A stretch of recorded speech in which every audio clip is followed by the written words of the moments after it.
Quel nouveau rebondissement attend le rappeur Wayne W. Melly alors qu'il doit être rejugé pour double meurtre suite à son procès annulé? Sera-t-il déclaré innocent ou condamné à la peine de mort? Je vais tout expliquer dans cette vidéo. Une news vient de tomber. Il y aura bien évidemment d'autres news sur d'autres artistes, donc sans plus tarder, let's go pour les news.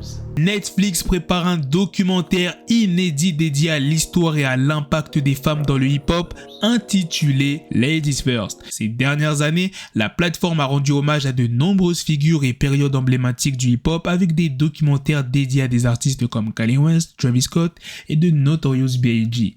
Mais cette fois, c'est différent. Cette fois, l'accent est mis sur les femmes, les pionnières qui ont tracé la voie et celles qui portent aujourd'hui l'étendard du hip-hop. La première bande-annonce de Ladies First révèle une liste impressionnante de participantes, y compris des pionnières du rap américain comme MC Lyte, Roxanne Shante, Queen Latifah, Dabra, Remy Ma et d'autres. Le documentaire mettra également en lumière des artistes de la nouvelle génération comme Coi Leray, Lato et Saweetie. Le documentaire, prévu pour le 9 août aux États-Unis, se compose de 4 épisodes. Pour l'instant, aucune date de sortie n'a été communiquée pour la France. L'enquête sur le meurtre de Tupac a pris un tournant inattendu ce mois-ci. Des balles trouvées chez Keffe D vont être examinées par des experts en balistique pour déterminer si elles sont liées à la mort du rappeur.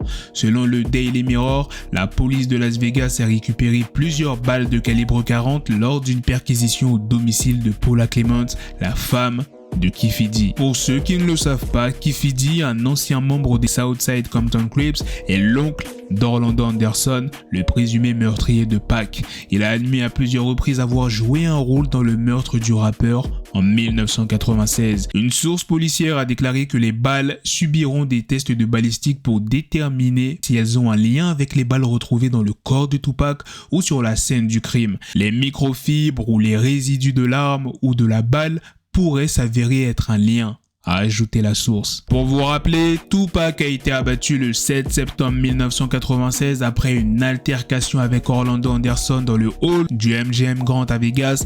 Quelques heures plus tard, une Cadillac blanche s'est arrêtée à côté de Tupac et Suge Knight et a ouvert le feu, blessant mortellement le rappeur. Dans son livre de 2019, Compton Street Legend, Keffe D a raconté en détail la fusillade et a avoué avoir été dans la voiture avec Anderson et 2 autres personnes et à avoir passé l'arme à son neveu. Les gars, profitez-en, en ce moment c'est les soldes d'été chez We Are Chain Nation. Il y a énormément de réductions, que ce soit pour des chaînes, des bracelets, des montres, des pendentifs, des bagues, des boucles d'oreilles et il y a des bijoux pour les femmes. Si tu veux faire plaisir à ta copine, ta sœur, ta mère, eh bien c'est le bon moment. Et s'il n'y a rien qui te plaît, tu as la possibilité de créer ton bijou sur mesure. Et bien évidemment, vous avez 30% de réduction avec mon code promo BLACKTRAP30 tout en majuscule sur l'ensemble du site. La livraison est gratuite dans le monde entier. Donc peu importe où tu es. Et pour ce qui est des moyens de paiement, tu as le choix. Tu peux payer en Apple Pay, ShopPay ou bien PayPal. Moi je te le conseille, comme ça tu peux payer en 4 fois sans frais. Bobby Shmurda a récemment fait une déclaration audacieuse lors d'une interview avec BSW Jake Paul. Il est d'avis que toute personne de plus de 21 ans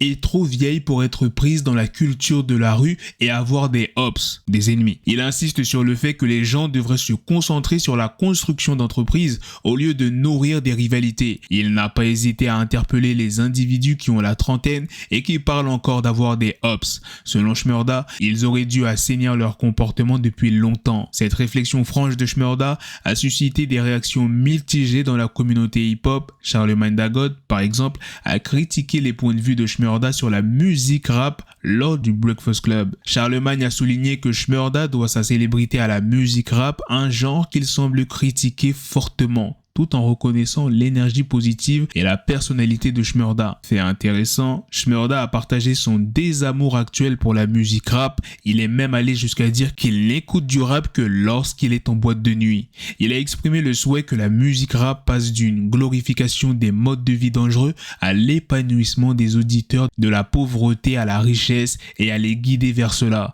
Dernièrement, Shmurda s'est orienté vers le reggae, admettant même qu'il est tellement détaché de la scène rap actuelle qu'il ne remarquerait même pas s'il était insulté dans une chanson. Wayne W. Melly, le rappeur de 24 ans, retourne au tribunal pour un nouveau procès dans l'affaire du double homicide de ses amis disparus Wayne W. Juvie et Wayne W. Sackchaser.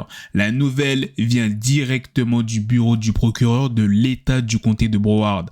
Dans une saga qui a duré plus de 4 semaines, l'affaire s'est terminée par un procès nul. Après 3 jours de délibération intense, l'incapacité du jury à parvenir à une décision unanime a conduit à la reprise du processus de défense. Le juge, John G. Murphy III, qui présidait l'affaire, a qualifié le verdict de décision difficile. Un final en effet non concluant. Donnant son avis sur le procès nul, l'avocat de la défense locale, Joshua Rydell, explique que cette décision indique la présence de jurés qui croyaient fermement à l'acquittement de Melly et qui, simplement, n'adhérait pas à la théorie de l'État. Vous vous souvenez de l'affirmation faite par la mère de Melly, indiquant que la majorité du jury du procès pour meurtre l'a trouvé non coupable? Eh bien, il semble que l'intrigue s'épaissit. Ce nouveau procès permettra-t-il de faire la lumière sur ce qui s'est vraiment passé ou nous laissera-t-il avec plus de questions que de réponses? Gradure a annoncé récemment qu'il est en train de travailler sur plusieurs projets artistiques fascinants qui sortiront dans un futur proche. Après la sortie de son album Zone 59 en 2019, Gradure a pris le temps de concevoir de nouvelles aventures musicales et audiovisuelles. Parmi ces projets, l'un qui retient particulièrement l'attention est un disque dédié à 100% à la musique congolaise prévu pour 2023. Ce disque promet de mettre en avant la richesse et la diversité de la musique de ce pays africain. Il est prévu que de nombreux artistes collaborent sur cet album, dont certains noms bien connus de la scène musicale comme Niska, Nino, SDM, Lino, Koffi Olomide, JB Mpiana, Tiakola, Kalash Criminel, Guide Besbar et RSCO. Ce projet montre l'ouverture et la curiosité artistique de Gradure, toujours à la recherche de nouvelles inspirations et collaborations. En plus de ce projet musical, Gradure fait également ses premiers pas dans le monde du cinéma. Il a révélé qu'il travaille sur un film qui devrait être tourné à partir du mois d'août, mais ce n'est pas tout. Il a également indiqué qu'il est en train d'élaborer une série dont il est lui-même l'auteur. Gradure semble vouloir se diversifier et se lancer dans de nouveaux défis artistiques, montrant qu'il n'est pas seulement un rappeur, mais un véritable artiste multidisciplinaire. Voilà les gars, c'est la fin de cette news, c'est aussi la fin de cette vidéo. Dites-moi dans les commentaires qu'est-ce que vous en pensez de toutes les news que je vous ai présentées dans cette vidéo. Sur ce, on se donne rendez-vous très prochainement pour d'autres vidéos. Prenez soin de vous la famille. Peace! Yes, the shit is raw coming at your door. You start to scream.